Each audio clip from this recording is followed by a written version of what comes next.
खाती पियावा जब भीरी तोहरा गईल हमके बतावा बात का भईल। पलक परत रहे हो, पलक परत रहे हो, सैया सोचा वाला राजा प्यार करत रहे हो, पलक परत रहे हो, कबो ऊपर कबो नीचे सैया करत रहे हो, सैया सोचा वाला राजा प्यार करत रहे हो।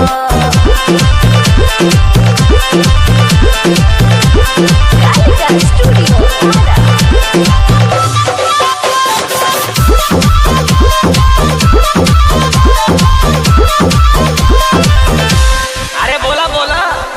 कैसे हिला मजा आई कैसे कैसे खेला तू पलंगिया पर खेललू आ कई बार चुमा तू पियावा के दिहलू। पलंग हिलत रहे हो, पलंग हिलत रहे हो, बाकी चोर चोर करे मजा मिलत रहे हो, बाकी चोर चोर करे मजा मिलत रहे हो, बाकी चोर चोर करे मजा मिलत रहे हो।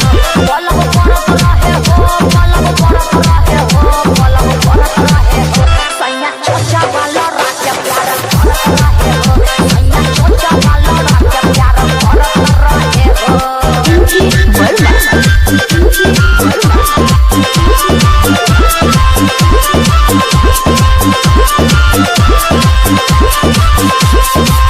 अरे सुना सुना और बतावा का भाई, बोला बोला। अरे भोरे वाला बात तनी हमके बतावा, दीपक तिवारी अरवा के जोनी तरसावा।